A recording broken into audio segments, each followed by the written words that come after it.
I love my HBCU. And boy, I love it, I love it, I love my HBCU. And man, I hope my team they won one. I hope my team they won one. Yeah, man. I hope my team they won one. I hope my team they won one. I tune into the HBCU Sports Lab to see if my team won or lost. If they lost, I'm quiet as a mouse. But if they won, keep tab. I'ma do the dab, yeah. Dr. Cavil, he know what he be talking about. Mike and Charles, they know what they be talking about. They compress the analytic data with the hip hop. If you know them like I know them, they gon' tell you if your team, if they won or lost, and who the ball. So listen to Professor, yes sir, and pay attention, cause he gon' teach a lesson. This is Dr. Cavil with Inside the HBCU Sports Lab with Mike Washington, Charles Bishop, and A.D. Drew. I must say, I am not holding the purple helmet today, but we will do our cigars. You know how that works. Welcome to episode 734 of Inside the HBCU Sports Lab radio show and podcast, the show that's covering the sporting HBCU dash for all things HBCU sports for institutions large and small, from the NAIA to the NCAA. We share insights and information on the HBCU sports culture, HBCU athletic aesthetics to facilitate the story of HBCU athletic programs and the business of HBCU sports. I'm your host, Dr. Kenyatta, along with my co-hosts, Mike Washington, Charles Bishop, and A.D. Drew. We're filming from our home studios and sending a signal live, as we always do, to honor the Texas Radio Hall of Famer, multi-Hall of Famer Ralph Cooper, in the beautiful home of Texas Southern University from Houston, Texas. Today's episode of Inside the HBCU Sports Lab is sponsored by THG Agency. THG Agency is a company that provides sporting, educational consulting, and data analytics. With that being said, let me bring everybody in.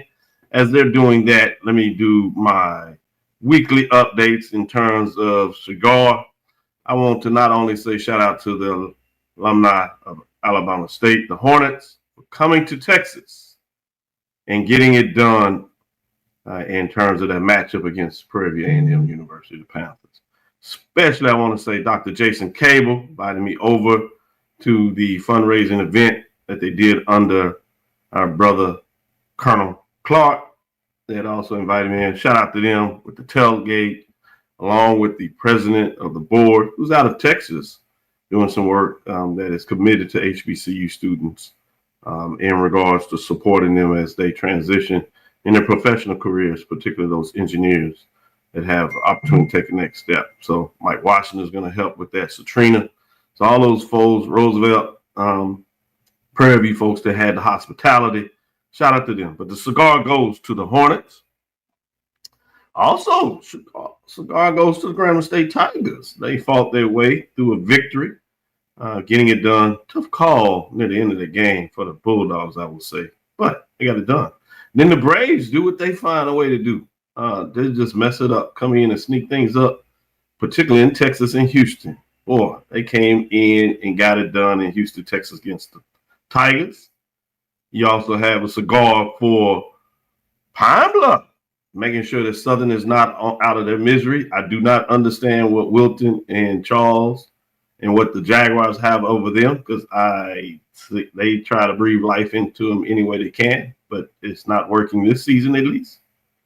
Shout out to the Wildcats of Bethune-Cookman. They are in the football business. They got a matchup in a couple of weeks, though. We'll see just how far.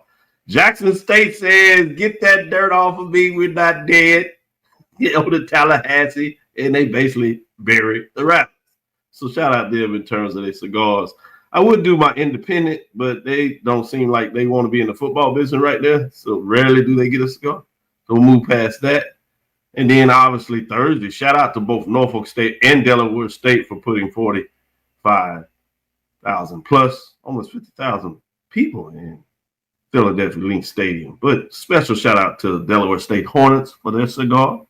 South Carolina State, the Bulldogs jumped out big. Morgan State pushes back, but the Bulldogs said, we run this, got it done.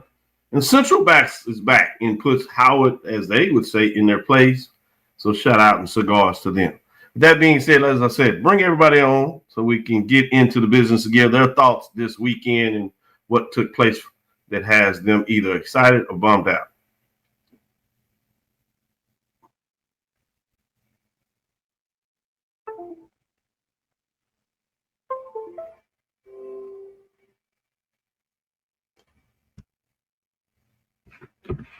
Are we still moving forward? It looks like we might be having a little technical difficulty, but we'll keep flowing to see what we can get done here as we're in this moment of trying to get it corrected with those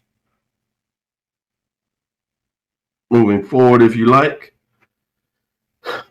One of the things I thought was interesting from Saturday's matchup, when I specifically look at Prairie View, and I was watching the other games, obviously going up 21-7, but allowing a huge kickoff return was a challenge in terms of that matchup. And so that was one of the things that changed the tide, obviously, with Alabama State's quarterback, Andrew Body, getting hurt. That's going to be another talk of the town, these quarterbacks. And this is the second year, kind of went deeper this season, where we've had to have backups come into play. So want to see if that's some type of trend we need to consider as things get going. And then you have the fact that you have also the continuation of the East being able to get it done. I was watching the game going back and forth. Looks like the West was going to take care of business as they were getting it done. And then you saw the East raise its head and do what they need to do in terms of that matchup. So those are some things that I'm looking at in terms of that matchup. So fascinating. As we do that, let's see if we can move forward also with some of the things going on as we look to take a break here and come back on the other side and see if we can get some things going there in that matchup. Drew is having some technical, it looks like he's come back in. So let's see if we can bring everybody in and break this down for some other talks. But if not, as we get forward with that, it seems like we can get them all in now. As we're doing that, Charles, what? you got your own cigar? Sounds like all is well in Jackson. Championship game. He said everybody had dreams of hosting a championship game. Jackson State says not so fast. How you doing? Not so fast. I'm doing great, Doc. I'm doing phenomenal this Sunday morning. Basically, you had your Whataburger cup. Hey, you're quintessential Texas right now. The sun is out. The birds are chirping. I want to send a special shout out to our colleagues at the ONG Strike Zone. Hello, fellas. How y'all doing? Oh, man. The leg is supposed to be the second segment. Good morning. Second. Yeah, the second segment. I get there. Good morning, fellas. I do want to also shout out, since Charles is reveling as he should in terms of Jackson State Tigers, those individuals, particularly 3 young ladies, and all of them that then took me in terms of hospitality. My son, last night, as we got a chance after the game, go check out the watch party in terms at the Wings and Daiquiri and more. LA Burgers is what a lot of people refers to it as. But great watch party. Other than having to deal with things that they control in terms of restart. But great television, a great vibe there. Folks were having a good time. So shout out to those the Tigers out there getting it done, inviting us to that tailgate. I think that was the Houston alumni chapter that put that together over there. Oh, it was Houston alumni chapter. Hey, that's Brian here. What's going on, Brian? Good morning. Yes, indeed. Yes. I tell you what, Doc, crazy thing, going into yesterday's game, the dark clouds, they were gathering on the horizon. Thunder and lightning was piercing the skies. Hey, does that sound familiar, AD? Brian, does that sound familiar? I was just curious. I have never heard this side of CB before. I'm just don't you got this over there now. Yeah. Fate was but a glare. What? I picked Jackson State to win the game. So why you on me, man? I heard your metrics. But I know where your heart was. Now you aggravate AB. Ryan over there probably crawling on the wall. Oh my goodness. Mike, man, how you doing this morning? I'm all right. My birds are not chirping as loud as CB's, obviously. There's a little bit of thunder in there. It was a tough game. I think you were alluding to it. So other than that, I am doing just fine. Got a cup of coffee, lost my voice, had to go to a Halloween party after yesterday's game. I also, if you'll allow me to, want to tip my hat to the Alabama State alumni organization. They really opened up, the door, invited us in. Great festivities, great organization. I want to make sure that that's clear from me as well, in addition to you, Doc. So much welcoming, even onto the yard when we had, the organized tailgates. Ours was right next to theirs. When I say ours, it's National Alumni Association 1876, and then their organization, and we were interchanging as if we were old friends. So hats off to the Alabama State organization. Shout out to Day One crew that was part of that. Absolutely. Yes, Day One. I forgot Day One crew. Yes, exactly. Absolutely. Speaking a little bit about the old history of the 3P tailgaters that kind of started this off, but we humbly just sit in our space and do what we do. But yeah, great point when you talk about what that looked like. It was good. Hey, I will say this: Alabama State is doing what they need to do for that NIL money. Advancement. We went by there Friday and they had a fundraiser nearly $20K. Won't get into specifics because that's their business. This is the type of things they do regularly throughout the year. So they're serious about doing that. And this new foundation and interest of that FAMU and Jackson aren't the only folks that can get in the party of championships, I think is intriguing. Yesterday, a lot of interest was going into Prairie in that matchup, talking about their chance to host the game. I thought that was important. Even hearing folks from Texas Southern that are trying to figure it out. It didn't work for either of them. But coming out of the game, you started hearing about Alabama State. Obviously, this is before Jackson State game, and they were talking about, hey, this puts us in a position. We get some breaks to go our way. We keep things going. They were concerned about. They were talking about, hey, maybe we can have a championship game in Montgomery hosting it. Then Jackson State, as Charles did, pull out the cigar and said, "That's not so fast." So with that being said, more football to be played. Right. Charles is getting back to his regular self. He said, "Hold on, more football." He spends about 5 minutes in the gleam, then he's like, "Chill out." All right. Hey, Drew, how you doing this morning? Man, I was so into my own world that I forgot that time changed last night, and we got that extra hour. And I woke up this morning and was so happy that I got that extra hour last night. I decided to run to the grocery store this morning, and I'm in my car, and I look at the clock on the car. I look at my watch. I'm like, damn, the time changed last night. Did I lose it up in there? So I was happy with that. Number two. Looks like the championship game will stay East no matter which one of the three teams that are tied at the top winds up winning the East. We can get into that a little bit later. And number three, my alma mater, my second alma mater, not FAMU, Chuck. We going to the other one. We going to the Crimson and Gold. That would be Tuskegee on homecoming. Yeah. Some factors went into the lack of a homecoming crowd.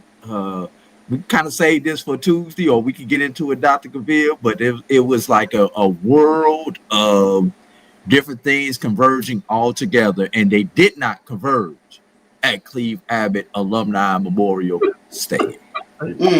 Yeah, let's take a deeper dive on Tuesday because you touched on it. It's what I would call a great tease. But so tune into us Tuesday as we go to the. I might get into it tonight. Well, even better yet, on the sports wrap, and then we'll come back and take even a deeper dive on Tuesday after they really provide you some insight on what that looks like. Since we are wanting to share a little mid-major, and you shared it in terms of the major division side, championship week is 2 weeks away, and we're pretty much aligning that. We had the big matchup between Johnson C. Smith, right, and Fayetteville State. Mm-hmm.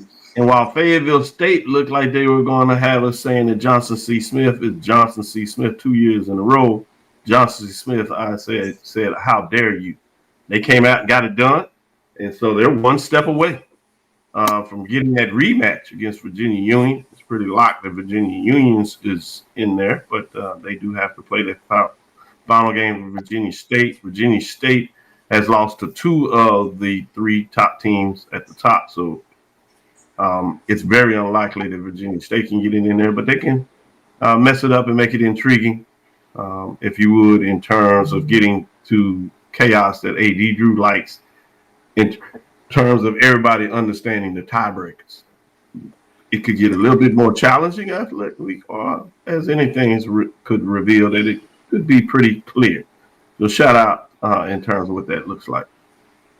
So with that being said, let's take our first break, come back on the other side, and get into the top 7 scores so we can get into some specific matchup and see what these gentlemen thought. Then it's also time to see about the ledge.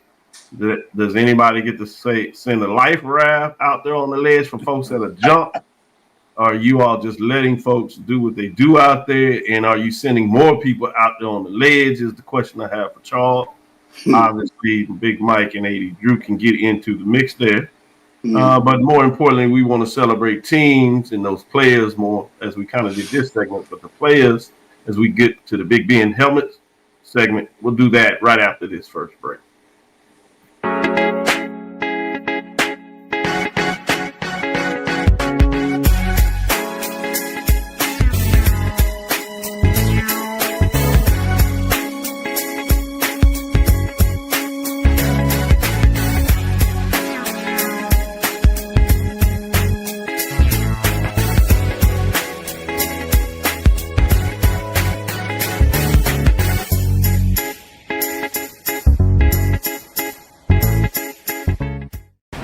Football fans, the Cricket Celebration Bowl is celebrating 10 years of crowning an HBCU national champion. A champion will rise at Mercedes-Benz Stadium on December 13th as the MEAC and SWAC champions clash in Atlanta. Join us for championship football, interactive fan experiences, and iconic marching bands. It's an HBCU family reunion that you don't want to miss. See who will be crowned the next HBCU national champion. For event and ticket information, visit thecelebrationbowl.com. For over 30 years, HBCU Image has been more than just an apparel store. We've been a movement, a statement, a legacy. We celebrate the pride, the purpose, and the culture that make historically black colleges and universities legendary. Whether you're a student or a lifelong supporter, our gear lets you wear your HBCU stories with confidence and style. Because when you wear HBCU Image, you're not just wearing clothes. You're wearing culture. You're wearing pride. You're wearing purpose. HBCU. With over 25 years of serving our communities, Destiny Financial Services, a division of Global Life, is here to help you and your family through difficult times. From cancer care to accidental industries to cardiac care, we all know that there are times that you can't control what happens in your life, but you can be prepared to weather the storm when it comes. Call DFS at 877-300-8269 or visit the website at www.globelifeinsurance.com. That is 877-300-8269, or again, the website at www.globelifeinsurance.com. ESPN Events presents Red Lobster Band of the Year, a title reserved for elite HBCU marching bands. A season-long competition that culminates in Atlanta on Friday, December 12th. Drum majors, percussion, drill, auxiliaries, musicality. All aspects will be examined by the toughest judges in the world of college bands. 4 will qualify for the big stage, where national champions will be crowned. Follow us on social media for rankings updates throughout the season. And join us in Atlanta on December 12th. For event and ticket information, visit bandoftheyear.com. Compress the analytic data with your hip hop. If you know them like I know them, they gon' tell you if your team, if they want a law, and who the ball. So listen to Professor, yes sir, and pay attention, cause he gon' teach a lesson. Boy, teaching them lessons. We're gonna tell you, you brag, won a loss. What you got there, Charles? What you trying to show out? I'm looking at Deuce on Instagram. We're looking at Houston alumni page. Look at Deuce and John Grant here. Man, the other thing I was shouting about Jackson State, I love, as they like to say, them folks are forever recruiting.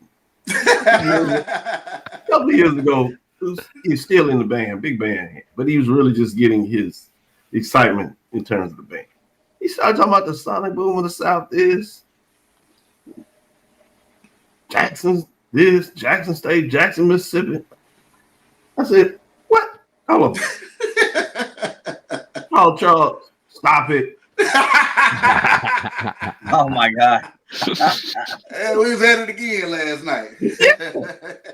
All of a sudden, randomly, they come over and get in with the tickets. Come on, you pull out. And then Deuce has the magic touch. The first ticket he pulls, John Grant whispers, tell him, he said, man, take care of me, pull my name.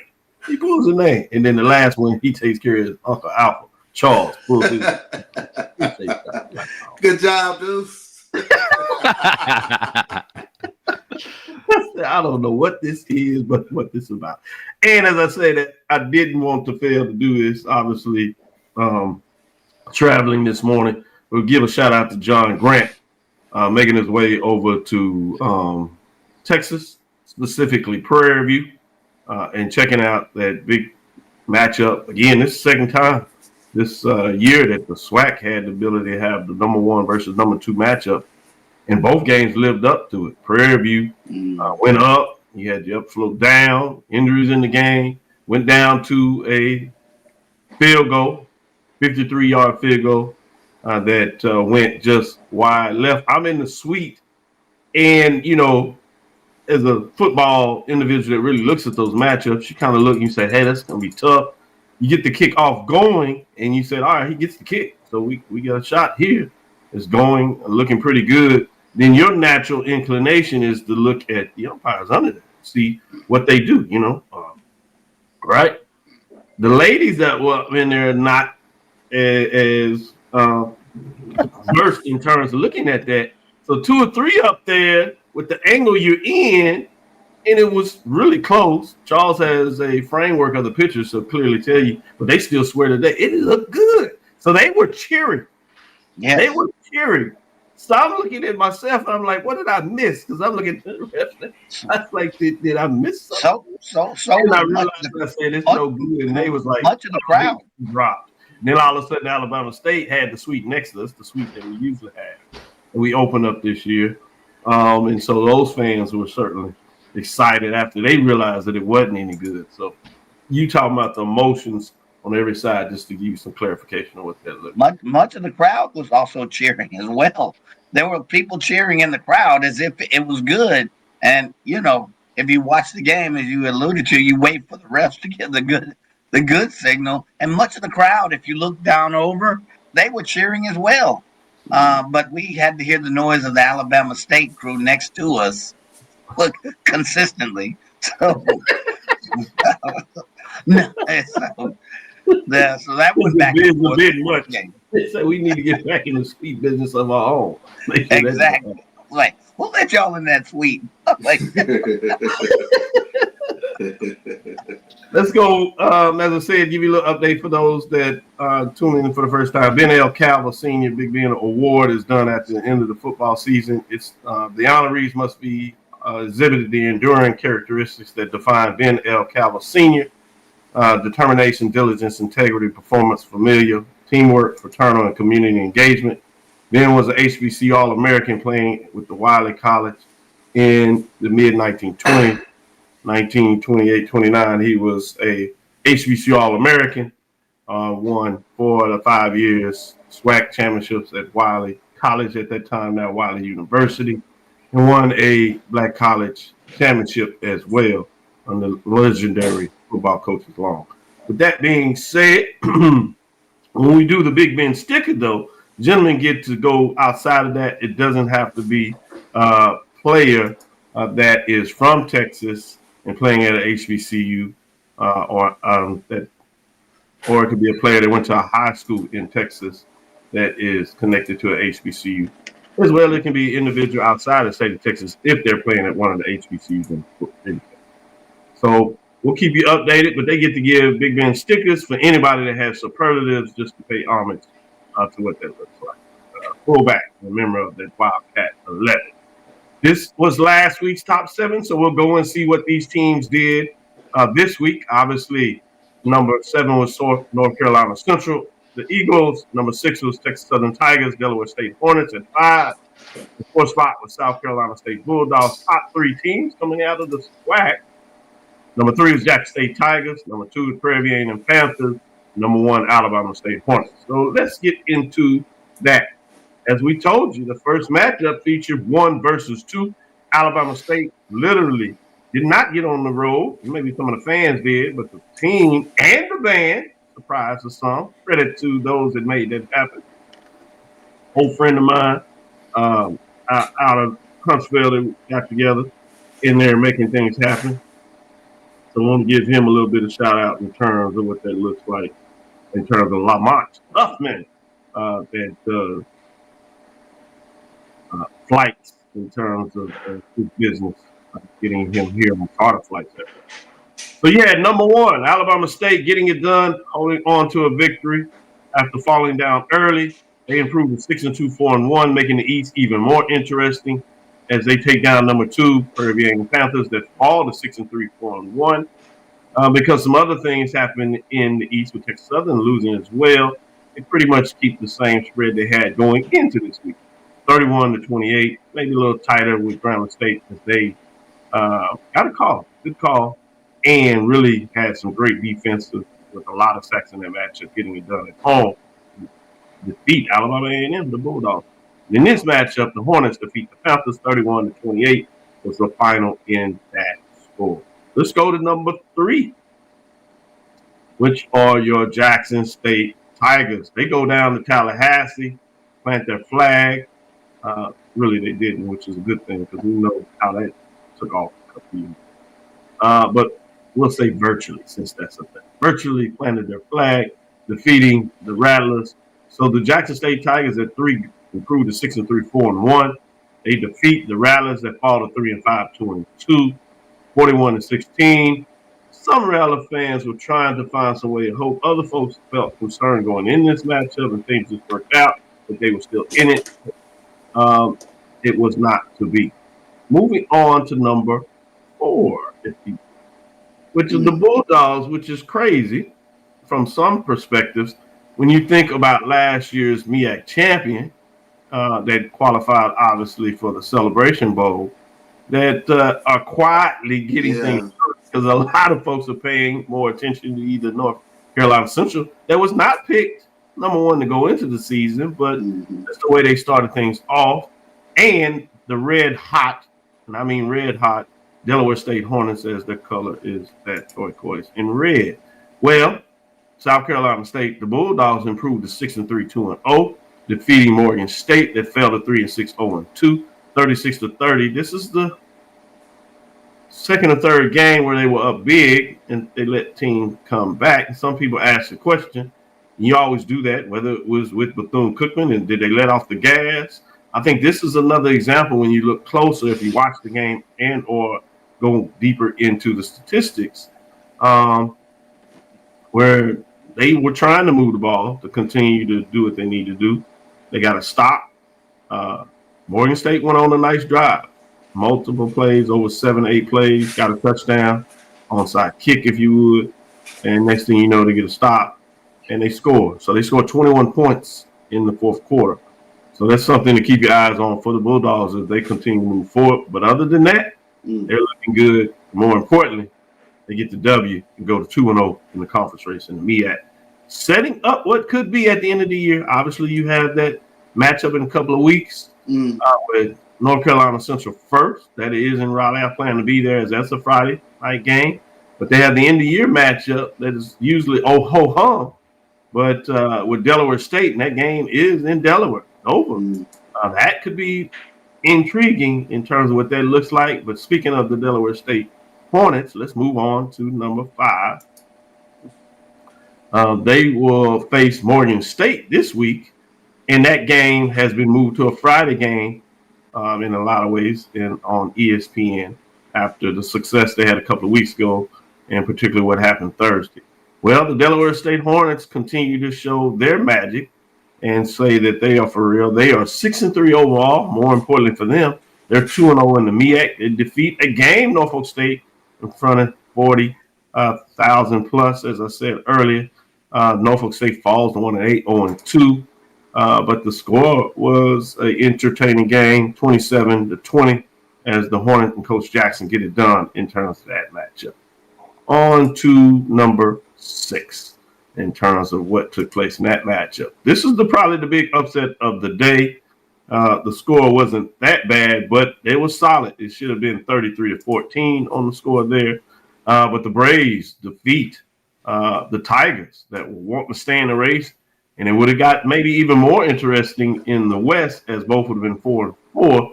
Obviously, Prairie View has the tiebreaker, but it still stays as a 1 game, 2 if you lose in the tiebreaker, because the Braves get it done. Again, 33-14. They improved to 3-6, 2-3. Number 6, well, the Tigers fall to 4-4 and 3-2. 33-14 was that matchup, which makes it interesting as Braves tend to do. They're always a tough out. They played tough this year. Things just didn't go in their favor in terms of score. But boy, can they mess some things up for some folks later down the season. We'll see what that looks like. As it looks like they are getting better. With that being said, at number 7, as we close things out, those pesky Eagles are back at it. They improved to 6-3, 1-1 after taking that conference loss to Delaware State. That is not looking as bad as maybe people would have thought it looked a couple of weeks ago, even though the Eagles had bigger plans. They're still in the hunt as they win 35-14 over Howard. That falls to 4-5 and 1-1 in the conference race. With that being said, I'm going to you first, Charles. What are your thoughts in terms of these top 7 scores on the matchup here?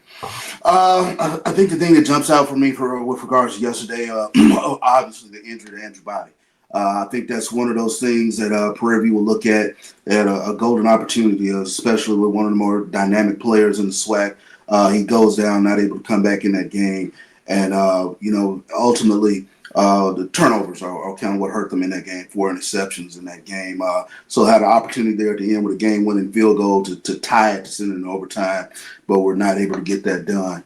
The other thing that jumps out for me, Jackson State, 392 yards rushing. And I remember, James Big Daddy Carson telling me a long time ago, he's like, I can give you the assignment. I can align you where you're supposed to be, but if somebody's force is too much for your will, there's nothing I can do with that. And we saw that last night with regards to Jackson State's offensive line. They took over that game. You had some fortuitous things that happened. It got a turnover, and once the ball got rolling, and once that rushing game got up and going, it was a rough night for the Rattlers. So Jackson State's offensive line, you give a shout out to those guys. DeAndre Towns, Blue, Ace Meadows, all those guys up front. They took over that game, and you saw that with regards to Ahmad Miller and Denario Davenport able to rush for over 100 yards in that game. And what you might see until however long the breath of Morgan's injury is, Jacoby Morgan's injury is, you see sort of a template of probably what you're going to see from Jackson State's offense. You're going to run the football. You're going to have to commit resources to stopping the run, and they'll get their downfield opportunities from there, and we saw that last night. Mike, let me know your thoughts on what you had there. And I'm going to go off camera while you're doing that for a quick minute, and I'll come back and then get Drew in the mix. Yep, no worries. So what stood out to me, obviously, we were at the Prairie game, and as CB alluded to, Prairie had a golden opportunity. And then that 4 turnovers, there were also 2 calls where the referee sat on the call at crucial points of the game, and that most folks felt were very obvious. So that stood out to me again. But again, hats off to Alabama State, even with the injury to Andrew Body, and you hope that this young man can recover and finish the season. I don't know if any of you know the extent of his injury, but hats off, prayers to Andrew Body and his family. But hats off to the Alabama State team. Golden opportunity for Prairie, and just could not get it done. The other thing, which is a head scratcher, is the profundity with which Arkansas Pine Bluff defeated Southern. I mean, my goodness, they put up 460 yards total offense against. I was mesmerized. So, sorry, wrong side. It was right at 400 yards. That's another game that I'm about to allude to. But if you look at it, I mean, I did not. I expected UAPB to win, or University of Arkansas Pine Bluff to come up with the win, but not like this. So that was a bit of a head scratcher. There were only 2 turnovers by Southern, and you just kind of wonder, what's happened. Is it, the coaching? Is it the talent? Is it the combination of both? You wonder kind of where this team is at this point in 2025. I think that's a fair question. Carlos them discussed that at nauseum on the show yesterday, but I can certainly understand when you're that concerned. Been there before, and I must admit. But to me, when you start seeing this, I think that's the problem. If you think that it's one thing, when you fall like this is a total organizational issue, and including fans. And when I say that, I mean that everybody is not on the same page. Everybody thinks they can singularly or point to a person or 2 that can solve that.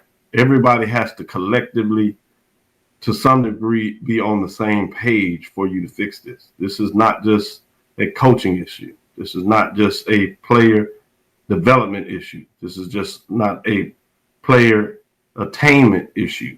This is a total organization failure from a proud program when you see that it is gotten to this level, when you really have a program reaching the depths that they hadn't done in 40 some years. And so that's going to be the big intriguing thing to me to watch.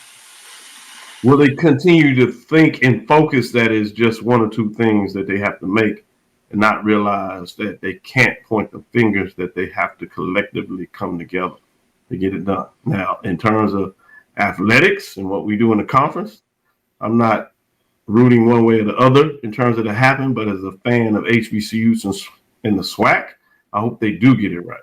But I did want to acknowledge that as you bring up a good point. Mike, anything else, or were you closing up on that? Just one more point I'd like to close. I think CB alluded to it. Teams gearing up to stop the run, and I'd like to flip on the other side. Teams that are able to run, even when there might be questions on the passing game. You look at Jackson State, Ahmad Miller, 165 yards. He answered the call. Jamari Holt's call against with Alabama State.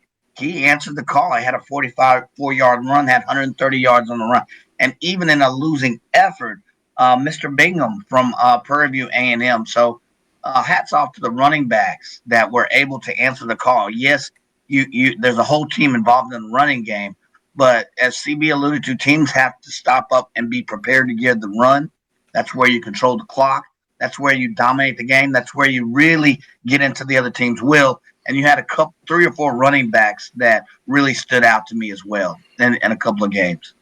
Good closing point there in this segment here. Drew, what are your thoughts in terms of the top 7 scores that took place?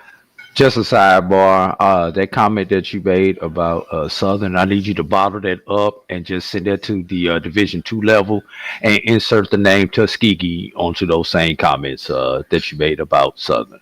Mm. Uh, but getting back to the games at hand, and we're going to find out in a few moments who's number one, who's number two. No matter who you vote at number one or number two, there's an interesting dynamic that we have not seen, especially at the Wow. top of our polls. Yeah. The top two teams in everybody's poll have issues all of a sudden at the quarterback position in November.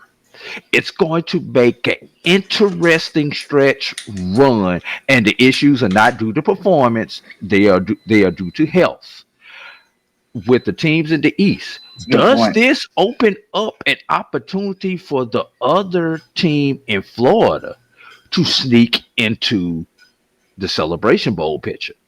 Because all three of them are tied with the same record as of right now, with the Jackson State Bethune matchup still to come. And then we get into the classic, should Bethune win, ABB, BBC, and CBA scenario. But one thing is has been determined. No matter which of those three teams it is, the championship game will be on the eastern side because Alabama State took care of business yesterday for the East. So whoever comes out of that East will become the host of the championship game. I believe that's like 98% correct. I think there is a margin in there if it happens to be Bethune-Cookman in terms of what that would look like, other than the three-way tie that you're alluding to, which still falls to the East.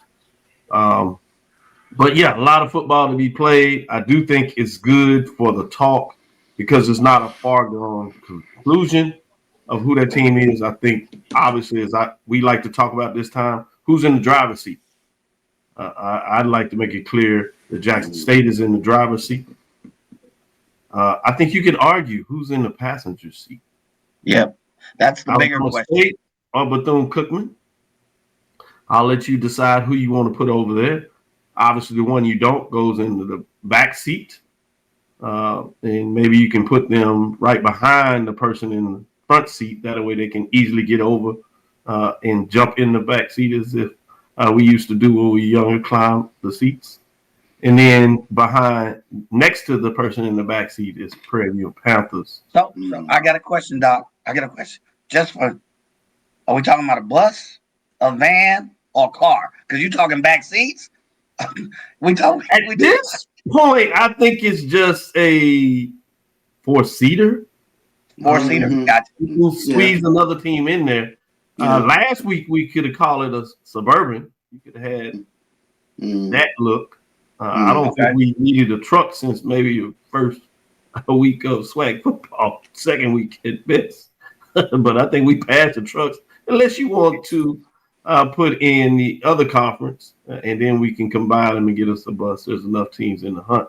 But if you talk about from the MEAC perspective, I think, I don't know. You can argue who's in the driver's seat. Delaware State or South Carolina State. The other one is in the passenger seat.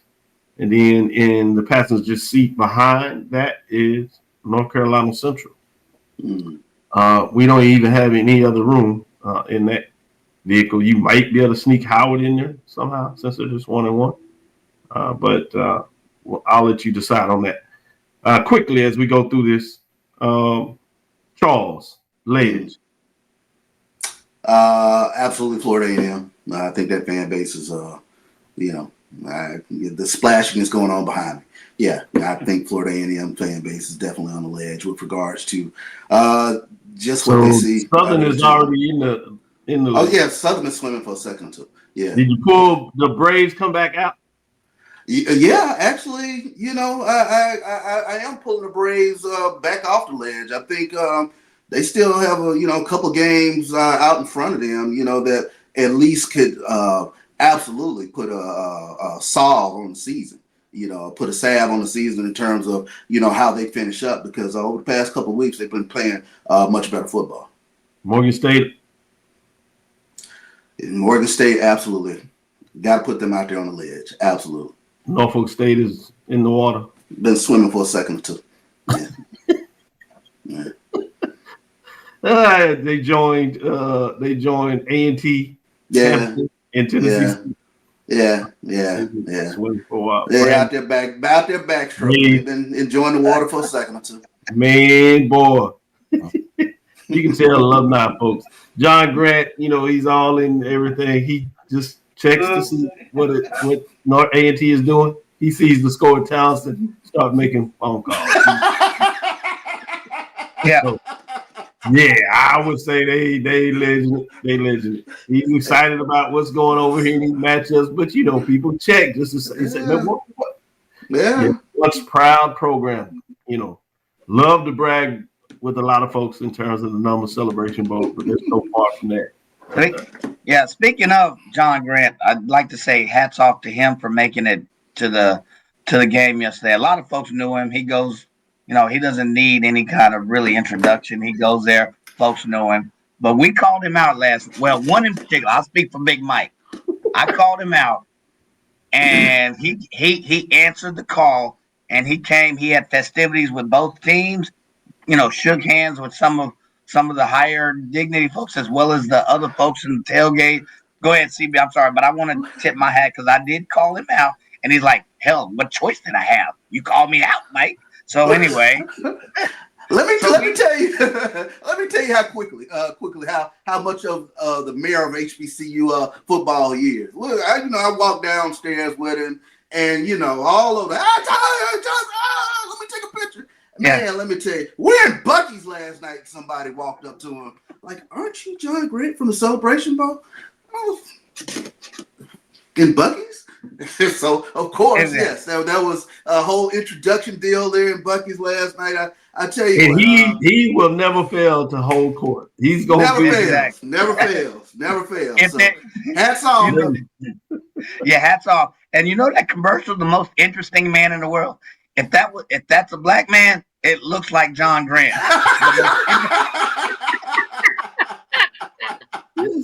Any helmet stickers? Quickly, any helmet stickers? Yeah, absolutely. Let me give a helmet sticker to Curtis Allen.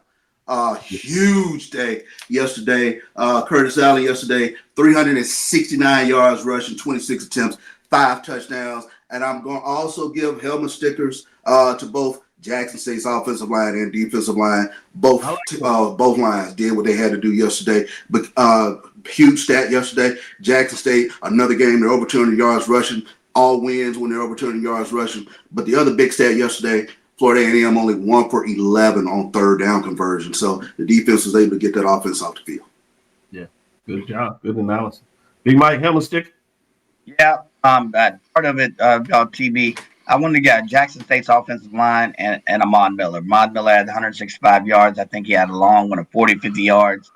Man, tremendous effort. He had one TD, but that dang offense. Then you look at what they held MU to. I think CB alluded to. The other one I will give it to is Jamari Holtzclaw, young man from Alabama State, running back. Had a tremendous, but he bared the brunt, especially in body's injury. He had, I believe, 130 or just shy of 130 yards on 20 carries. But that young man was lights out. So hats off to Jamari Holtzclaw. Good one. Drew? Mute. They not only have they took my helmet stickers, they actually took the helmet that I put the stickers on, because they took all of my personal nominees for my helmet stickers. And normally I'm always safe at the D2 level, but Charles Bishop want to go dive into my territory this time. Hey, all the times you done left no meat on the bone, I had to get some meat that time. Yeah, man, you took the whole damn turkey leg on that one, my brother. So since I have no helmet stickers, because there's really nothing that I can add helmet sticker wise, I'll just save mine for the ledge talk. Tuskegee, already in the deep end. I know this is not the show for that, but Tuskegee's already in the deep You end. say that with the lyrics. Norfolk deep end, Southern deep end, Alcorn State. Somebody tossed them a life preserver and bringing them back to shore. Those are just a couple of them. But right now, honestly, it on the Division II level, if you're not one of those 3 or 4 teams that are fighting for their conference championships these last 2 weeks, you're on the ledge. And on the Division I level, there's really only about. I'm gonna promote the show. If you're not in Dr. Cavil's top 7 right now, when we do this in the next segment, chances are, if you're not already in the deep end, you are at least in line to be on the ledge right now. On the beach, on the edge of the pool. The sand is in your toes. Perfect segment first to break down as we lead into the next one. We'll be right back after this break and come back and give you that top 7.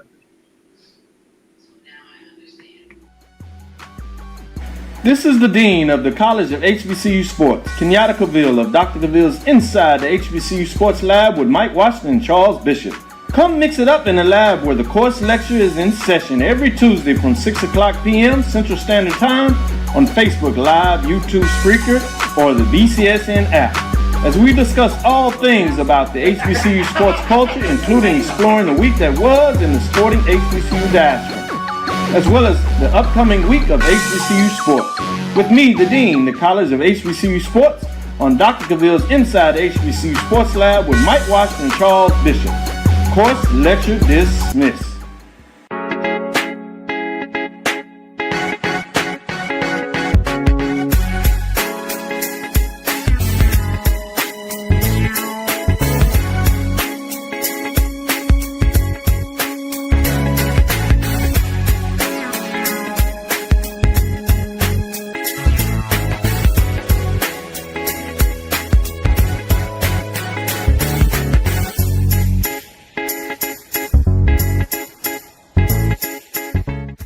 It's never too early to plant the seed, to share the tradition, and instill a sense of pride in your HBCU with your little ones.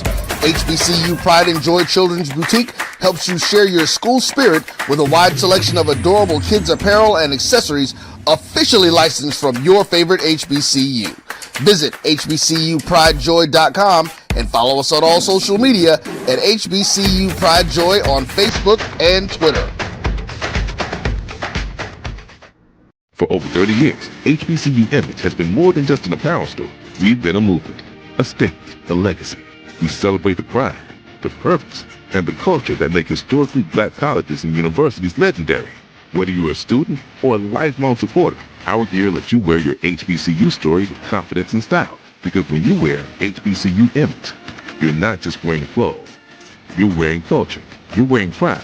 You're wearing purpose. HBCU. College football fans, the Cricket Celebration Bowl is celebrating 10 years of crowning an HBCU national champion. A champion will rise at Mercedes-Benz Stadium on December 13th as the MEAC and SWAC champions clash in Atlanta. Join us for championship football, interactive fan experiences, and iconic marching bands. It's an HBCU family reunion that you don't want to miss. See who will be crowned the next HBCU national champion. For event and ticket information, visit thecelebrationbowl.com. Compress the analytic data with your hip hop. If you know them like I know them, they gon' tell you if your team, if they wanna lose, and who the ball. So listen to Professor, yes sir, and pay attention, cause he gon' teach a lesson. This is Dr. Bill with Inside the HBCU Sports Lab. Let's get into rankings for the HBCU Major Division, week number 10. Top 7. As we always do, we're going to start to see if anybody dropped out this week. And we do have one that moved outside of the top 7. That is the Texas Southern Tigers. They fall to 4-4, 3-2. We spoke about the loss to the Braves of Alcorn State, coming into Houston and getting it done, getting a big victory. Let's look at those receiving votes just outside of the top 10. Bethune-Cookman, they keep winning, but they can't quite jump into the top 7. Can't quite crack it, if you would. They're at 5-4, 4-1, but they got one thing that you need to do, which is You just keep winning, and it will take care of itself. They have done their part thus far. They had 148 points, so they get a little close. If you would, Texas Southern Tigers are still in the hunt. They're receiving votes, although they dropped out. They're at 4-4, 3-2, 230 points. And the Howard Bison, even with their fall, are finding a way to stay right there on the ledge, I guess, as we would call it, as we just talked about last segment. They're at 4-5, 1-1. Still in the race, if you would, in the MEAC a little bit. A lot of things have to go in their favor, but they have 3 more games. We'll see what that looks like. 113 points. Let's get to the good part. Let's see the superlatives, the top 7. Grambling State Tigers won 2 in a row, probably have the biggest win season in terms of what you see in the rankings, that is, with the win a couple of weeks ago against Jackson State. And then they combine that to getting a gritty win at home against Alabama A&M Bulldogs in a steel game. They improved to 6-3. More importantly than them, they're at 3-2 and stay in an earshot of Prairie View down the stretch with 149 points. As I said, they were not ranked last weekend, but they jump in the top 7. Let's move on to number 6. As we move forward at number 6, you have North Carolina Central, the Eagles. They're at 6-3, 1-1 on the season. They rebound after their open season loss to Delaware State and get back to their winning ways, 164 points. And they move up a slot after dropping down to 7 last weekend. They're moving back up in ascending way of the top 7. Moving on to number 5, Delaware State Hornets. It's easy to say they're for real now, but they're solidly in the top 7. They do stay at number 5 because teams above them, for the most part, still are winning. They're at 6-3, 2-0, 173 points. Delaware State is the enigma. When you see the voters come in, you have Delaware State a little bit everywhere. So it's intriguing to see when you say 5. In a lot of ways, it's a combination of where they are. Some folks have them all the way up to number 2, if you would, while some have them down to number 7. Some of them you have them right outside at 8. But fascinating when you talk about their this week at number 5, 6-3, 2-0. At number 4, Prairie A&M Panthers are 6-3, 4-1 after close home loss to the number 1 team. They fall 2 spots, previously being ranked number 2, 185 points. Moving into number 3. At number 3, the South Carolina State Bulldogs, 6-3. They add a first place vote. They had 202 votes. They move up a spot from 4. As I said, this is intriguing to me quietly in a lot of ways. The Bulldogs may not be getting the talk that they did last year when they had a meteoric rise that ascended to a MEAC championship and a ticket to the Cricket Celebration Bowl in Atlanta to face Jackson State. Incredible. You see that we have 2 number 1s here. I'm teasing this out a little bit. As the votes came in yesterday, hold on. I wasn't going to show that yet, but that's all right. As we tease this out a little bit, as the first 4 votes came out, they were tied at 4-4. And that's why I opened up this, because I was waiting on those last 2 votes to come in. And I wasn't sure they were going to come in time for the show. They came in late, and I had to put stuff up, so I didn't do that. So Jackson State, as you saw, actually did come in, and they are at number 2. So I want to make that correct, as AD it showed, which was correct. Jackson State Tigers 2, 6-2, 4-1, because as you'll see with the number 1, the 2 votes that came in moved it to Alabama State versus it being 4-4. This would have been the first time you would have had 2 number 1 teams in the poll that I've done over 20 years now. You had not seen that before. But history was lost. Jackson State actually is number 2, 6-2, 4-1, 4 place votes, 4 first place votes, 218. I think this will be talked throughout the week because obviously, although this is a week to week, we do talk about the cumulative. I always push head to head, and Jackson State won the head to head against Alabama State. But Alabama State last week did pull the number 1. And I think a lot of posters had to decide: do you take in the fact the head-to-head matchup, or do you pull down the number one team that went into the week number one, won against the number two team? You somehow drop them, and so I think it's fascinating. As I just think it adds to the intrigue going down the stretch. Now, while we had a little glimpse of the light in the west, the light is going to shine back to the east about how things fall up, particularly when you look at Bethune-Cookman at number 8, trying to find a way to sneak into the poll. And as ADU shows you, that number one team is Alabama State Hornets with 2 first-place votes over Jackson State with a total of 6, 20 points, and they remain at number 1 in week number 10. Guys, tell me where you landed and why. We'll start with you, Charles. Just to look at the overall top 7 or overall top 7 or the top 2. Sure. You can go to whatever direction you want to go. Gritty win by Grambling starting at number 7, especially just coming off the hangover of the win of Jackson State and playing without Xavier T-Set. So I think that should calm down some of the wolves that over there at Grambling. So great job, Mickey Joseph, getting that win. North Carolina Central getting off the mat. We saw what Delaware State was able to do this past week. Great win. Prairie, all is not lost. You still control everything over there in the SWAC West. So you might have potentially lost an opportunity to host here in Houston, but yet still in the driver's seat. And you talked about it earlier with South Carolina State, quietly, because all the light is shining on Delaware State, but South Carolina State quietly just keeps winning. And then Jackson State, I think looking down the stretch, Alcorn, their defense is going to be the highest rated defense in stopping the rush. They're currently 2 in the SWAC in stopping the rush. Behind them is Mississippi Valley at 4. Bethune-Cookman sits at 6th in the SWAC in stopping the rush. As I mentioned earlier, I think the path going forward, you're going to see that Jackson State offensive line really lean on defenses in regards to getting that running game up and going so that they can have some shots downfield. And a tremendous win of Alabama State. Anytime you go on the road and get a win in the SWAC, tremendous win. So hats off to Alabama State for getting that W yesterday. Good stuff. AD Drew. A lot of red flags all over this, Dr. Cavil. I'm sorry. I have to be the bearer of bad yellow. He said red flag. Couple of things.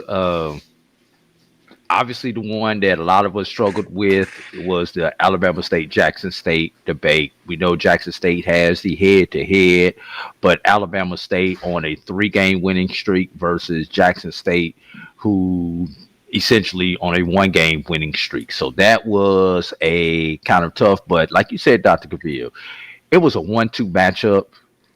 And last week's number one won. How the hell do you move them in a 1-2 matchup? No matter what Jackson State did. No disrespect to Jackson State, but they were number 1. They took care of business. So despite the head-to-head and everything else, you have to leave them at number 1. Now, the rest of your poll, Dr. Cavil, I got some problems with this. Number 1, who the hell are the 2 people who voted for South Carolina State at number 1? We may need to question their voting privileges, because if you give them to Jackson State, you give them to Alabama State, I don't care. I just can't see you putting those 2 votes on South Carolina State. That's number 1. Number 2, I'm not even sure South Carolina State is the best team in the MEAC. Charles, there's a reason all the light is shining on Delaware State. They are playing the best ball. Yeah, they struggled a little bit against Norfolk State. You got to remember, Delaware State not used to playing in stadiums like that. So not only did they have the light on the program, they had the light on everything with the big lights on the stage. When they get back into a regular venue, I think we're going to see a Delaware State team that we have seen in the past. It was kind of tough to place Prairie because they were number 2. They lost on the last second play, just like they won on the last second play earlier this year. But everybody else around them won, so it was really tough on where to place them. But the last one, Dr. Cavil, number 7, Grambling State.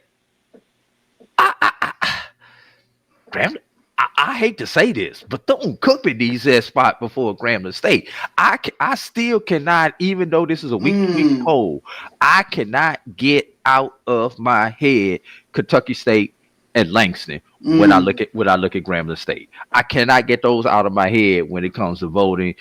Bethune-Cookman, one of the hottest teams out there. The one loss in conference is to the number 1 team, although Grambling has the victory against the number 2 team. I still that Langston, Kentucky State is the tiebreaker for me, of putting Bethune-Cookman hangover in there. Yeah, it's still I'm still taking Tylenol on that one. I think it's fascinating discussion, because that's why I love this segment. Not only do we unveil the top 7, but we allow you to get into some of the voters that vote in here and their thoughts. And you're right. Some people think just like you, and others, because I collect all the ballots, and I've seen Bethune-Cookman on some people's ballots all the way up to number 4. So you're absolutely right in terms of what people think and how they decide to look at some victories.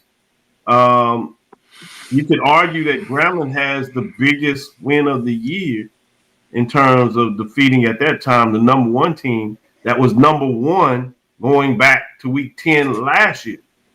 While you could argue that Bethune-Cookman, as you said, probably playing some of the best football in general at this time.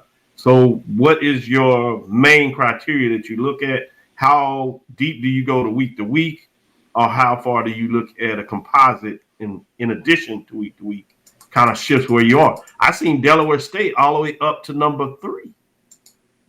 Some people believe in Delaware State even more than what you're saying. But what I love this is we'll find out on the field, because you'll have that Delaware State, South Carolina State matchup. Yeah. And so you'll get to see that. And so those things are nice. You'll get to see North Carolina Central and South Carolina State. You'll see that on the field. You'll get to see Jackson State and Bethune-Cookman on the field. So it's going to be fascinating as you go down the stretch. You have a couple of those matchups. But before we go to the next segment, I want to have Mike have his final say on the top 7. All right. So I agree with number 1 and number 1, or 1A, 1B, however you want to term it. I agree with voting. I have the same concern with South Carolina State getting 2 number 2 votes. Why do I say that? Number 1, you don't talk with them as if they're head of this MEAC. Number 2, who are their top 7 wins? Now, that'll flush out in the next couple of weeks, but they don't have any top. Delaware State beat a North Carolina Central that's been in this top 7 poll for quite some weeks. So I had Delaware State ahead of South Carolina State. Grambling State, while I agree with you, last week they just beat the then number 1 team. So I had Grambling State at the number 7 slot. But I would move Delaware State up. Give them credit. They played in a big stadium, lots of lights. They were on Good Morning America. For whatever reason, you got to look at their body of work, look at the instance, and then look at where they are. They are on top of the MEAC. Like it, love it, or leave it. Now, that will rectify itself as well in the next coming weeks. But to this week, I have Delaware State as the number 3. And then Prairie View has 3. Number 17, they beat Texas Southern when Texas Southern was up here. They beat Grambling, arguably, when Grambling's here. But when we look at South Carolina State, they have been very quiet. But, their victories have come against Savannah State, Norfolk State. None of those teams have really been in the top 7. So so when you're looking at this, you also got to look at who are their victories against top 7 teams. That's my only concern with this. Yeah, I think you make a good point. You can't argue with that. Again, it's eyes in the whole of the believer in terms of, when you look at beauty, what do you like to see in terms of what that is? I do think that some people vote that they, even though they look week to week, South Carolina State started higher. Delaware State is coming out of nowhere. So if the teams are winning around the same margin, how much do you punish South Carolina State because they hadn't done it? But in terms of still getting wins, but not getting the wins that you want. I will say this, though. Think about Alabama State, what they have done thus far, Charles. Mhm.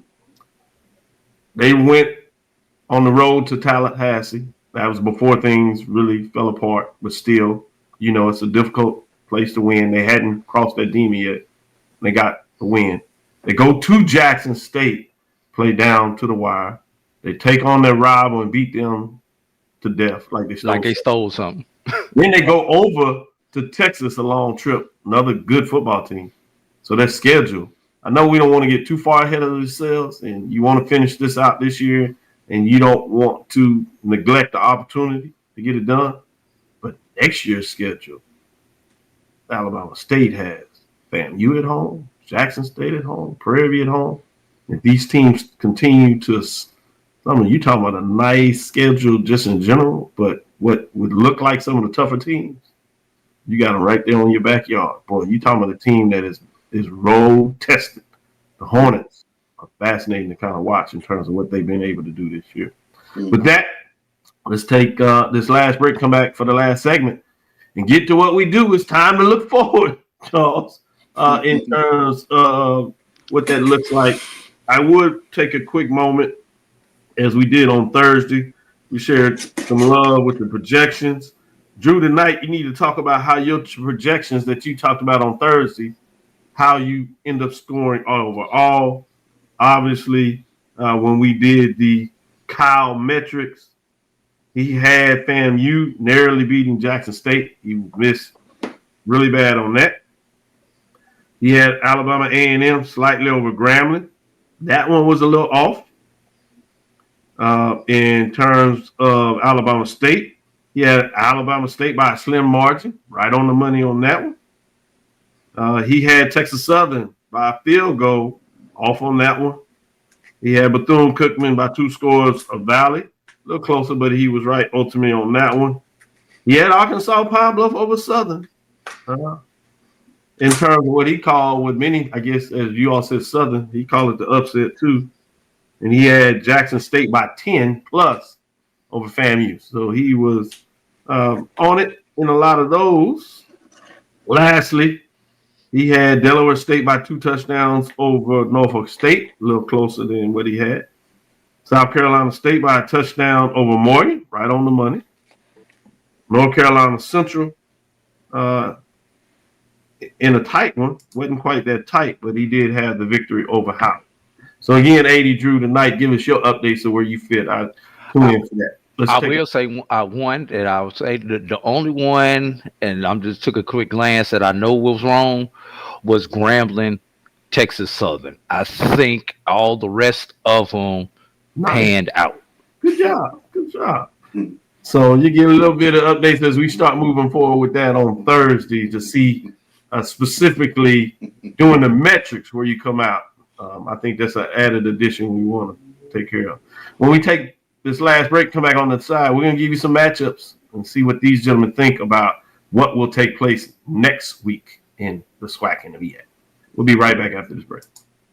ESPN Events presents Red Lobster Band of the Year, a title reserved for elite HBCU marching bands. A season-long competition that culminates in Atlanta on Friday, December 12th. Drum majors, percussion, drill, auxiliaries, musicality. All aspects will be examined by the toughest judges in the world of college bands. 4 will qualify for the big stage, where national champions will be crowned. Follow us on social media for rankings updates throughout the season. And join us in Atlanta on December 12th. For event and ticket information, visit bandoftheyear.com.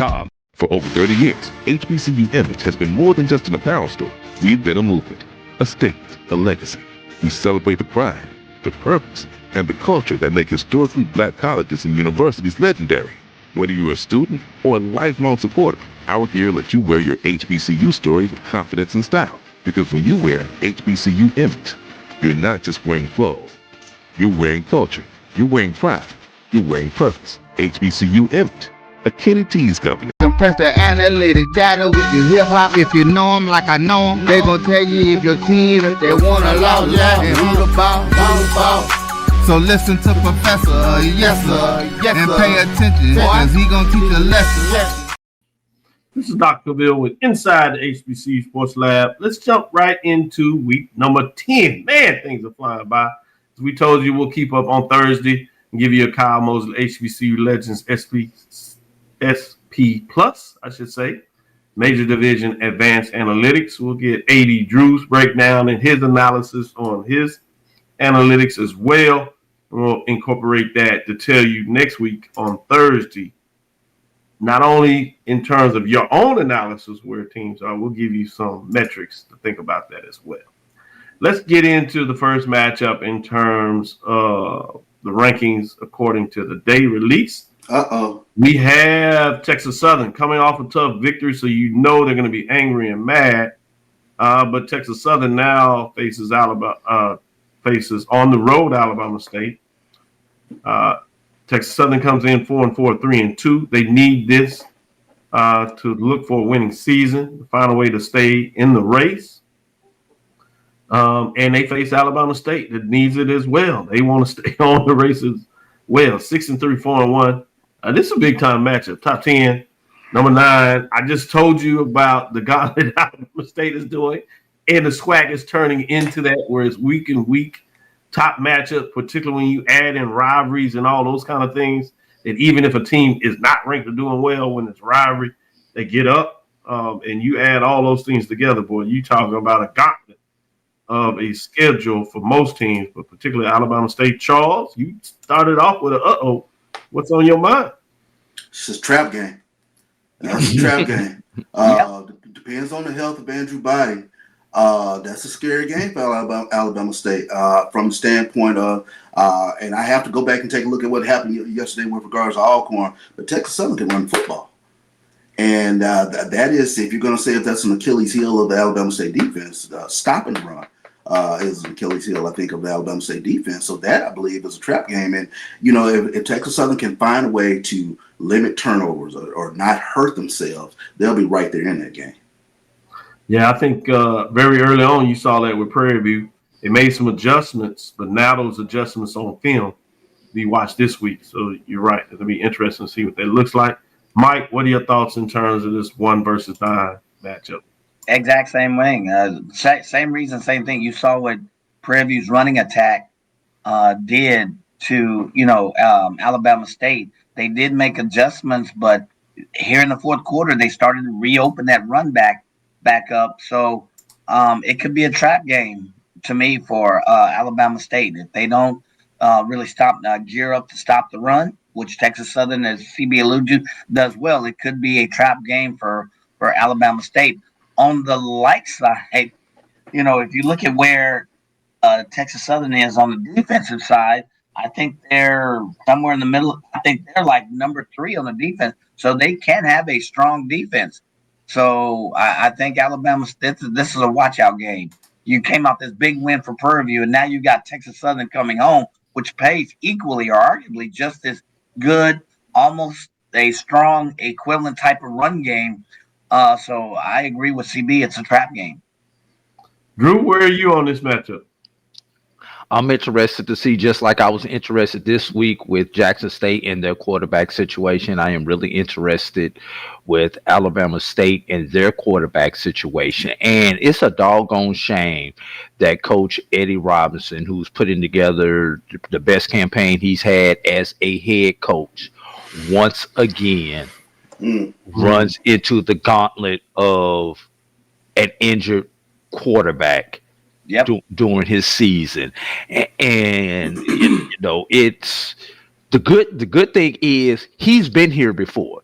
He's been at the point, especially when we take all the data points from last year, Mike, where he played 82 quarterbacks last year.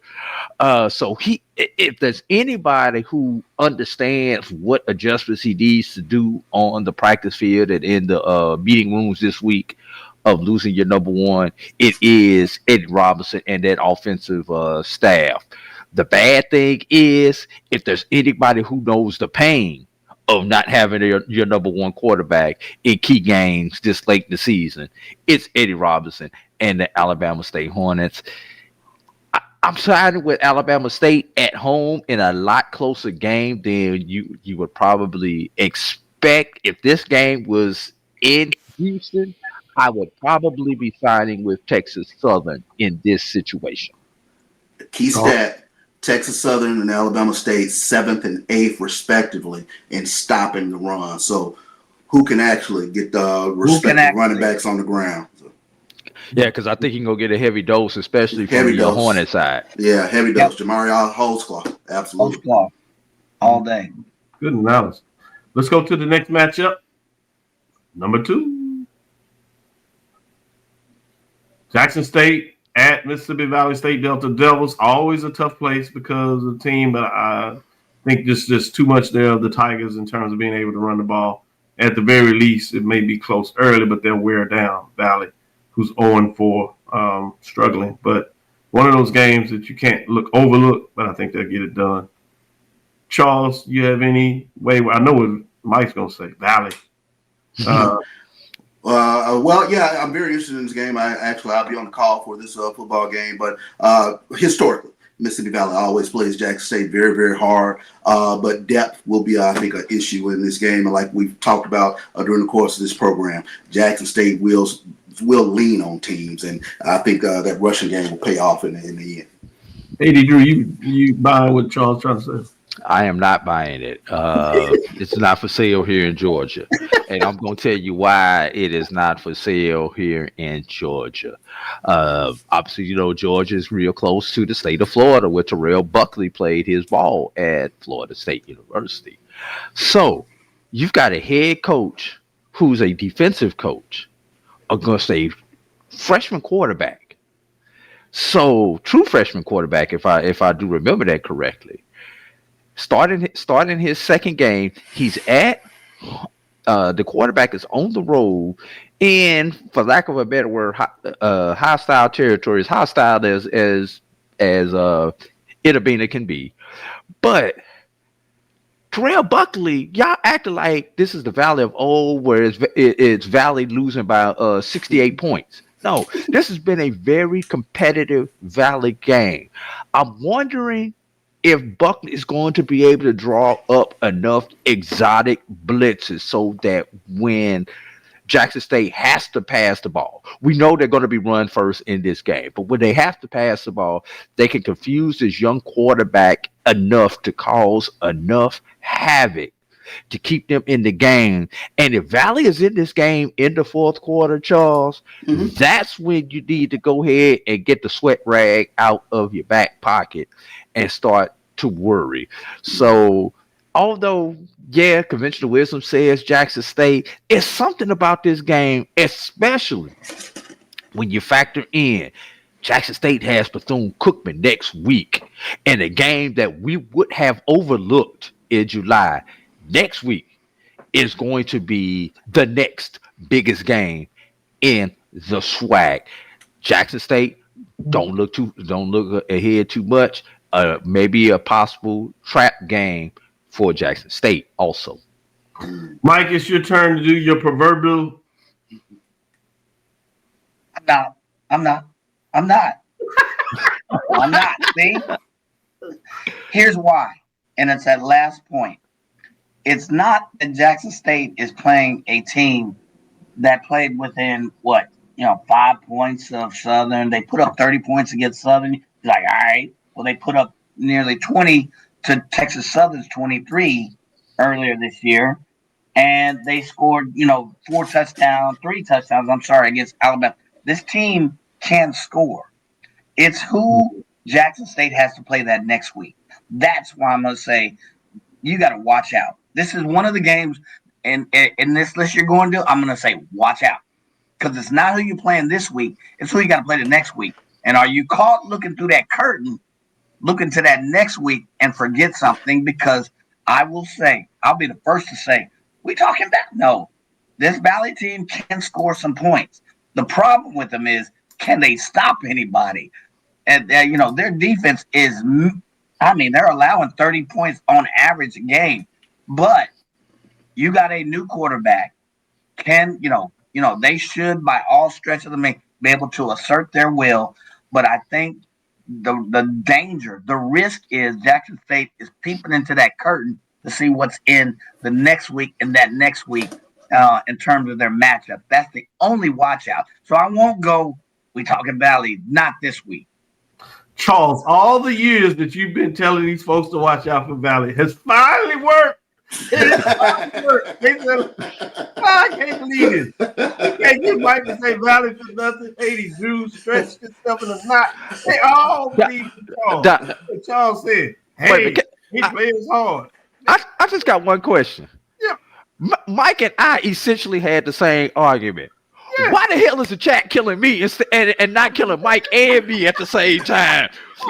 All y'all Jackson State people in the chat. Come on. Me and Mike had the same argument. Come on, Jackson State. And let me help y'all out. Y'all set him up to do it. Let me help y'all out. TC Taylor is not looking ahead to Bethune-Cookman. He knows he's been a part of this. But when people say look ahead, they never talk about the coaches. Coaches do not look ahead. I will say this. We've had enough experience with young folks.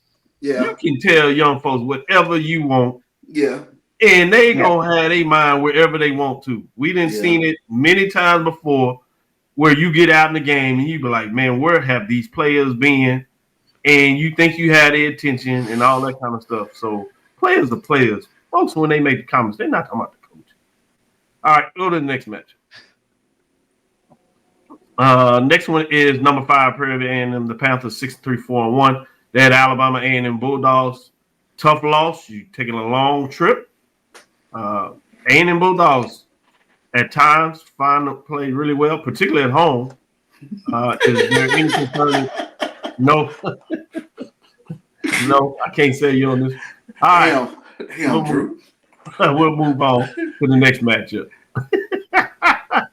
Number 10 and South Carolina State. Y'all don't believe in South Carolina State Bulldogs, so this may be a little more interesting than you think. Now, Howard has to go on the road. They've been able to have some big games, 4-5, 1-1. South Carolina State, the Bulldogs, 6-3-2-0. Anybody have the Howard Bison in this match? I believe less in Howard than I do in South Carolina State. Okay. Yeah, but the only one, this is another one I said, look at who South Carolina State has to play after this. They got to play North Carolina Central and Delaware State. Do they, again, be caught? And I believe, I agree. I don't know what Howard amounts to. I don't know what team Howard's going to, is it, the Howard that's really good on the rushing, has a strong defense, or is it that Howard, that other Howard? But look at who South Carolina State has, and you can say all you want to that the coaches don't look at, but players are players. These are 18, 19, 20, 21-year-old men.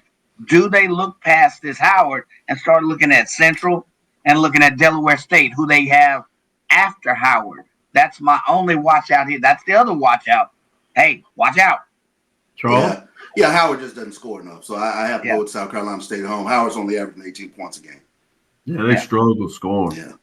They can move the ball at times, but man, it really gets crazy when they get in the scoring position. They cannot crack that notch. The other thing is senior day for the Bulldogs. So you think they focus, this is their last home game, and they certainly want to go out right, and they're chasing championship, and they want to get back to. We don't think about this, but they made it to the Celebration Bowl, and they didn't get it done. They want to find a way to get back there and right this wrong. And we've seen how Jackson State did that from when they went there 2 straight years. When they finally got back, they were able to knock down that door. Next matchup. Delaware State Hornets at Morgan State Bears. Trap. Another one. Trap. So we got the trap games this week. People another one. The trap game. Talking about Atlanta and the trap. It works out this week for real.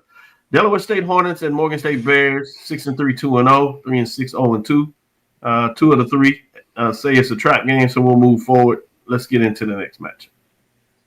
Norfolk State Spartans, 1-8, 0-2 at North Carolina Central, 6-3, 1-1. Can I say you on the trap, or are you good moving forward with this one? Good move forward. Move on. Yeah. This was the one that's intriguing. Number 8, Bethune-Cookman Wildcats, 5-4, 4-1. They're at number 7, Grambling State Tigers, 6-3, 3-2. Always a tough place to play. Eddie Robinson G Stadium there for the Grambling Tigers, and they're pretty well. Got away with it this week in terms of having quarterback. He has another game on his back when you talk about the backup coming in and getting all the momentum. I do want us to break down this matchup, so I'm gonna start with you, AD Drew. What's your thoughts? 7 versus 8.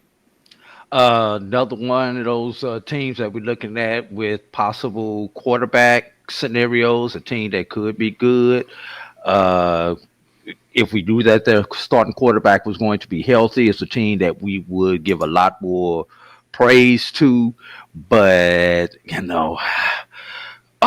this pains me, Dr. Cavil. The fact that I am giving Bethune-Cookman that much credit, that I am not calling them the school on the beach, that I'm actually calling them by their name, going back all the way back to Mary McLeod Bethune. Where's my cup at? Because I'm trying to get this Bethune Kool-Aid, but for some reason I can't find a cup right now. I'm ready to sip the Bethune Kool-Aid, Dr. Cavil. I am ready to sip it, but just don't have the sugar in it quite yet. If they win this game, I am definitely sipping the Bethune-Cookman Kool-Aid. Mike? I once again, I'm with AD on this one. I'm not ready to drink out of the fountain of Bethune pom-poms and strawberries and whatever. I hadn't seen enough of them. Can Cameron Ransom, the quarterback for Bethune, this is a big game. We're going to see if they can win this game. And Cameron Ransom has a good game.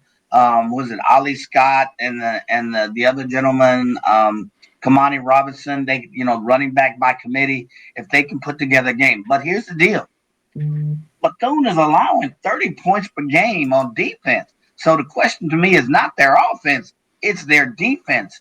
Grambling, at best, is number 3, 4 in the SWAC in offense. They've gone back up. I'm going from week 2 to week 4. They've bounced back. They're only at about 24 points per game, but the thing to me is not their offense, led by Cameron Ransom, the quarterback, but can they stop this Grambling defense? That's the question for me. But I'm gonna err by a slight margin on the side of Bethune.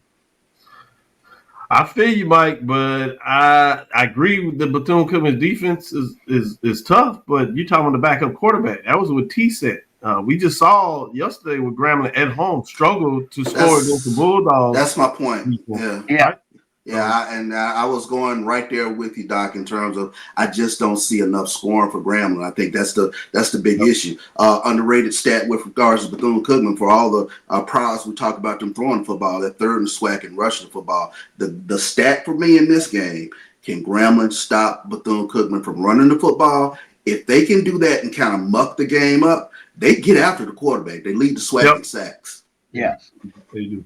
That's going to be the ability to do that. Fascinating when you look at that matchup in terms of what to look at. Let's scroll down and give the last couple of games that are outside the top 10. We won't talk about them, but I just want to acknowledge them.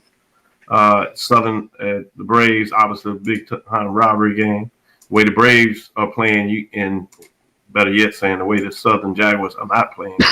I don't see much going on in this matchup, but which means Braves can get to 500 in terms of conference play. That's a hell of a halftime show. Yeah, where they were. Next game, I'm not playing with Charles. He is having one of them days. Rattlers against the Golden Lions. Somebody gets to right the ship a little bit. FAMU takes the long road trip.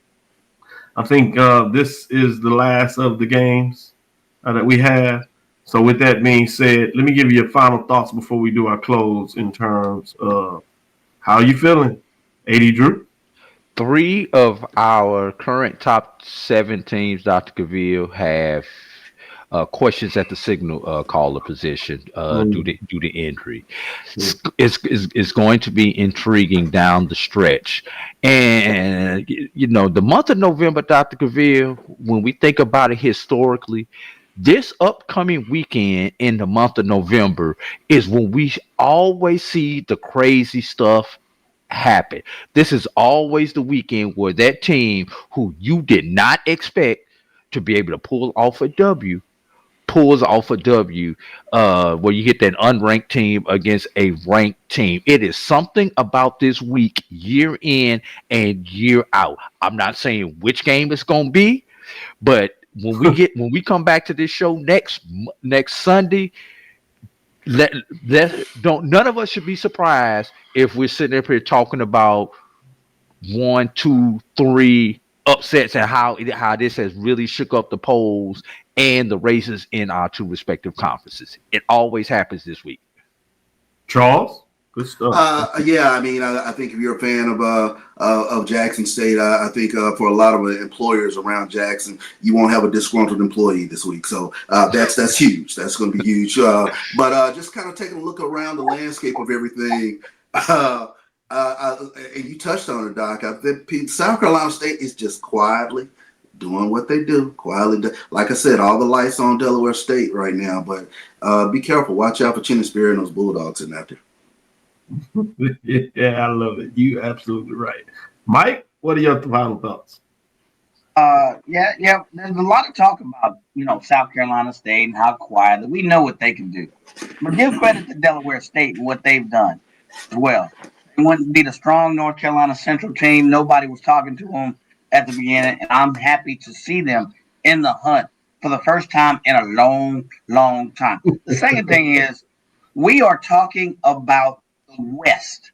Remember, we went to the season, it's all about the East. The Beast is in the East. It's going to be Alabama State. It's going to be Jackson State. Somebody out the East is going. Did we think that we'd be at least at this point talking about the potential or how strong players in the West and not the ones that we thought would be at the top of the West? I keep reminding us of that where we were in July of this year. And now we're talking about Grambling, even though with an injury. Now we're talking about Texas Southern, how strong they could be. They have a loss against Alcorn. We're talking about Prairie View, lost 3 points to Alabama State. But I think there's a different conversation now happening in the West. They're not probably the Beast is still in the East, but there's a whole different conversation in the West that we're having now than we had at the very beginning of the year or thought we'd have. And Southern is not in that conversation. That's probably exactly. the one teams thing that we that thought would be in that conversation are not in that conversation. Yes. I want to bring your attention to the fact that the entire top 7 list all have 6 wins. Yep. They're in a very strong position to have 7, 8 teams end up with 8 wins. I think that is a good thing for HBCU sports when you talk about 21 FCS programs and 8 of them potentially coming out with 8 or more wins. So to be interesting, that's something I'm going to be keeping my eyes on over the next 3-4 weeks to see, can you get that type of threshold going down the stretch. So great points, great show today. Thank you for listening to Inside the HBCU Sports Lab. Make sure you share our podcast with your friends and colleagues. I am Dr. Kenyatta, the Dean of HBCU Sports, coming from inside the lab in the College of HBCU Sports with Mike Washington and Charles Bishop. I did want to throw a bone to the Mid Major. Albany continues, and that's Albany State, the Golden Rams. Hold up home field for the championship game. Yep. Already. Credit to them locking that up. Be interested, can they go ahead and close the deal? And while Virginia Union is getting it done in the CIAA, I do want to give a plug for Johnson C. Smith. We saw what happened last year as they faltered. This year they refused. They're 1 game away to getting back to be able to do the next step, which is play for a conference championship where they were right there on the door last year.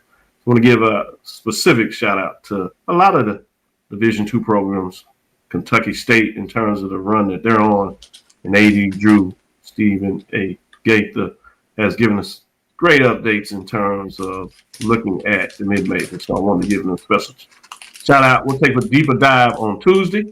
Again, we want to thank you for listening to Dr. Bill's Inside the HBCU Sports Lab with Mike Washington, Charles Bishop. Mike, stop eating that candy. With Tuesday and Thursday at 6 o'clock standard time. Yeah, are you gonna call me? Yeah, it ain't Mike this time. This time. Sunday at 9 a.m. We look forward to next week as we discuss the latest news in the lab. We know you celebrate Halloween with the kids in the neighborhood, and they give some of your candy, so you wouldn't have to give it all out. Follow me, Dr. Kenyatta Cavil, on Threads, Facebook, and Instagram. It's DrKenyattavil. I done scared Mike so much he done freeze. Facebook, and that's Inside the HBCU Sports Lab 1 on Facebook, Inside the HBCU Sports Lab on YouTube. Dream big, continue to move forward.